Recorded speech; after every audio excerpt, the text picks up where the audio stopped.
So, hi, I'm Cristina from Alfa 91.3, and I'm with a legend for many of us, all kind of generations. We know you, Jacoby from Pepper Roach. What's Yeah. up?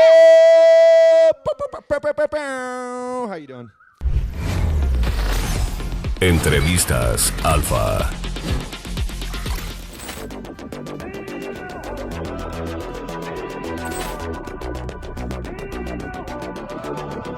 Fine, and you? I'm doing great. Good to be here. I'm very happy and honored to be with you.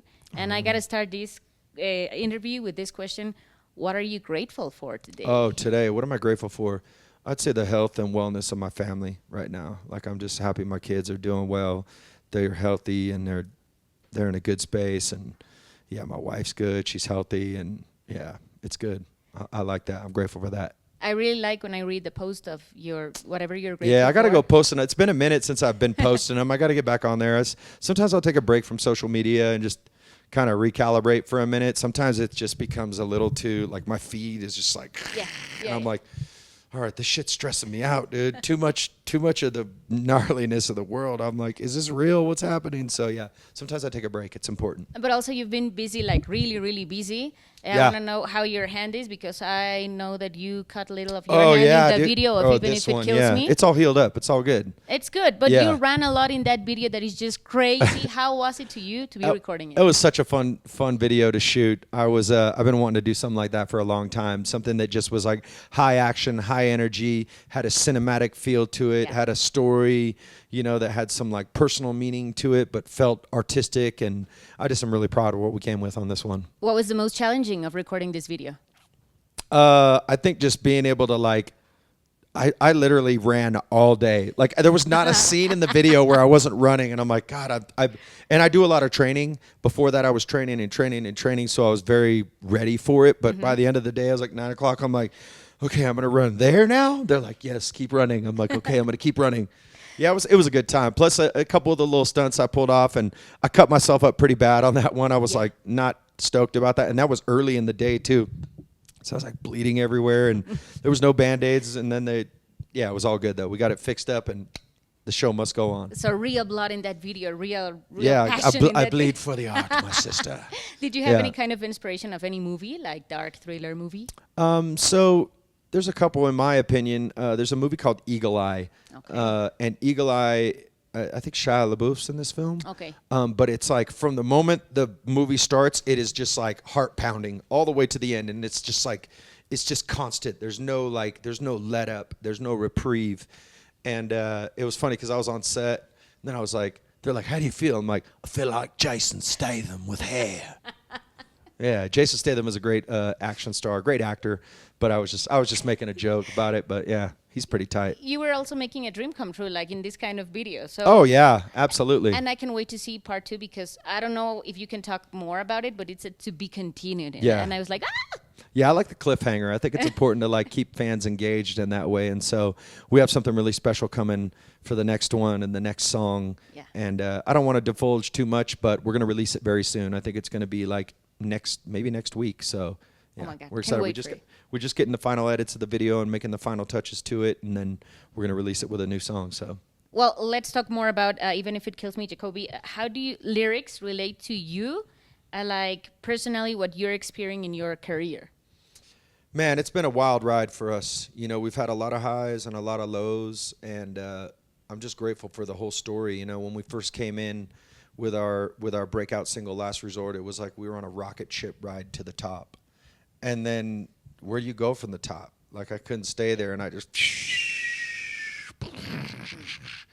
And then we built it back, and we built it back since the year 2003 to where we are now in 2025. And I'm so grateful the effort that we've put in has been well received. The music that we continue to create, some of it fans have loved, some of it have gone over people's heads.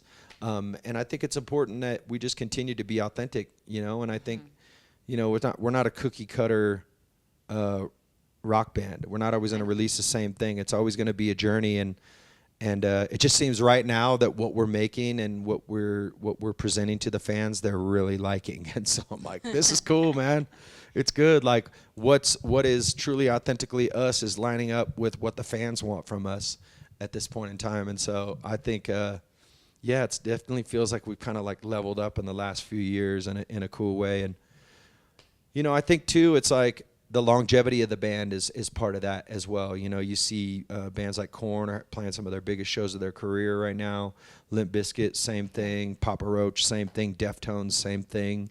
You know, and so it's kind of that era of early 2000s is coming back heavy. Yes. You know, so it's like, let's go.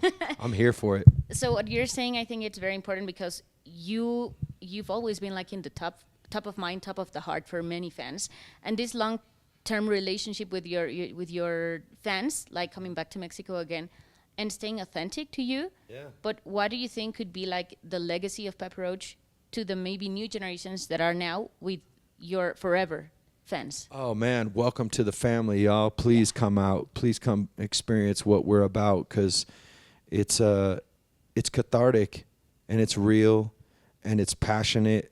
And when we put on a show, we put everything we have into it. You know, it's like we don't leave anything left.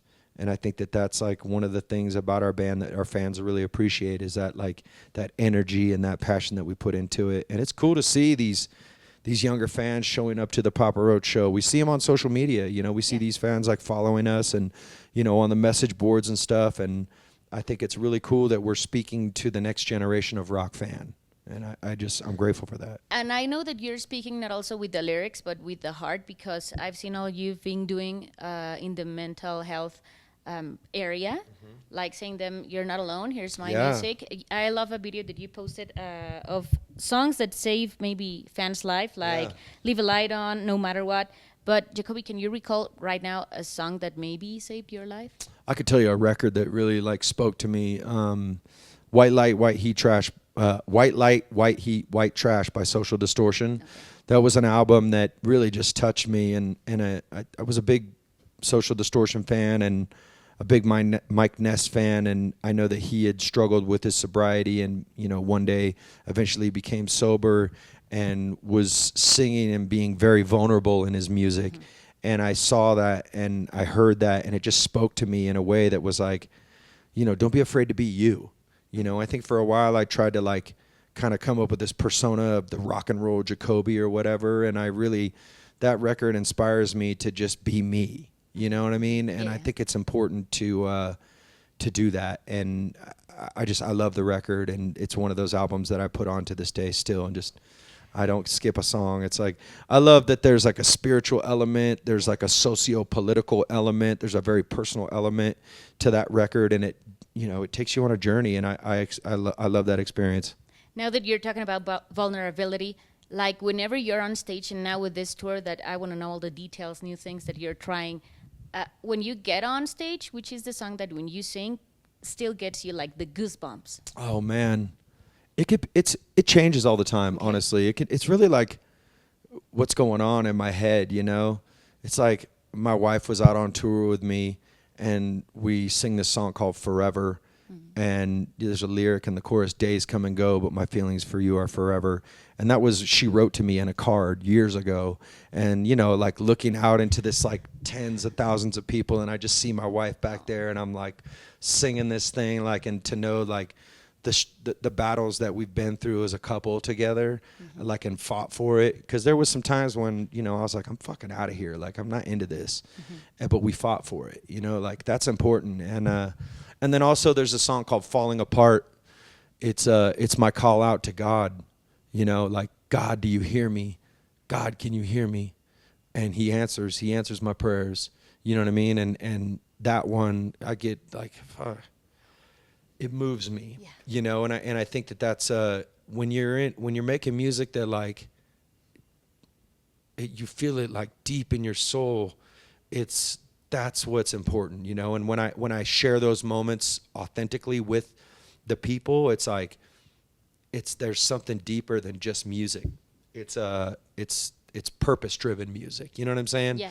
And so I think that I'm grateful that I still am connect with music in that way. You know, it's not like some nights I get up there and it's just like I'm fucking rocking, and then there's other nights where like maybe I'm struggling emotionally, or I'm battling something emotionally, or I'm really frustrated or angry about something, and that's when the music then comes in and like resonates in me again. And so it changes all the time, and I think that experience is, I think the fans connect with that, the authenticity of what we do. With emotions. Yeah. There's nothing more authentic than a real emotion. Yeah, absolutely. And what you're saying is like having this superpower. Music is like magic, a superpower. Oh, yeah. You have this superpower to share with the people, and it's amazing what you do. So in this tour, it's going to be hard because, you know, every tour is hard, even if it's a lot of dates or not. How do you keep your peace with yourself? Okay, so mine starts with I got to be very disciplined about how much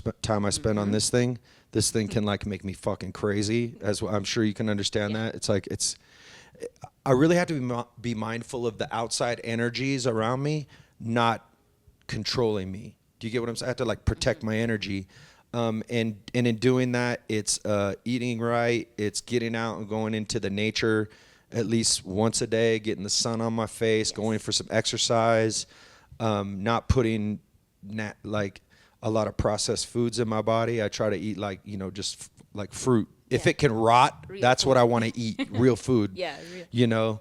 And so that, and then also like my spiritual wellness, I wake up every day, like right when I wake up off my bed, I slide down on my knees and I just put myself in a moment of prayer and gratitude and turn my life over. And that's important to me. Gratitude is important to me. And then also like some days, like solitude, like just being alone, and not like alone and sad, but just being alone and centering myself is important too. And then also like checking in on my people, like checking in on my kids. Hey, what's going on in your life? How's your day? How's your heart? How's your spirit? How's things? You know, checking and being there for other people, I think energizes me, because then it's like I'm not just thinking about, oh, me. I think that's what's wrong, and a lot of what's going on I've noticed with myself is that when shit gets dark, I'm thinking about myself too much, you know? It's like I got to get outside of myself and go be part of the flow of life. And so it's like giving back gives me energy in a way. And you know, in doing that, like getting on stage, it's like there's this transmission of energy from the fans to me back to the fans. And as tiring as it is, it's also energizing in this way, this thing. And so really it's a symbiotic relationship that I continue to like try to just navigate. And I don't party no more, you know, so I'm on that sober tip, which is another way for me to like really keep myself strong and healthy and focused, because I got a fucking job to do, and that's rocked up people. But you know? You're saying like being present, being here. Oh yeah. And I want to end the interview with this. Like I read, you wrote, I'm getting better and not revealing all my plans and desires. Rather, I execute my plan and then present the results. So if you could just in 1-2 words describe what future means to Papa Roach right now. Oh, hope. Just hopeful. Exciting and hopeful. Like I really just, there's this inspired thing that's happening again within the band, because it's just good. Yeah, I don't want to expose too much. So yes, just exciting and hopeful. Soon we will know. So that's right. Jacoby, if you could pick any band from any genre to make a cover of Even If It Kills Me, who would you pick?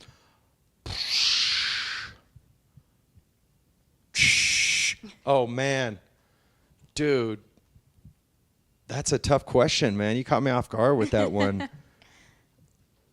I'd say it'd be cool to hear a group like The Prodigy do like a remix of it. I'd love to hear that, because it's got a little like high-tech element to the song, and I'm just a huge Prodigy fan. I always shout out The Prodigy all the time. I'm like, Prodigy, y'all are fucking dope. We do a cover of a Prodigy song, Firestarter, one of my favorites by those guys.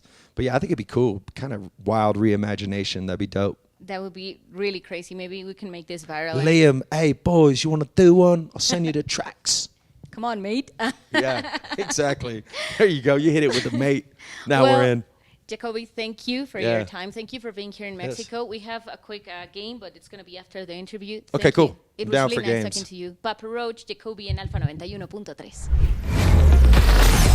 Entrevistas Alfa.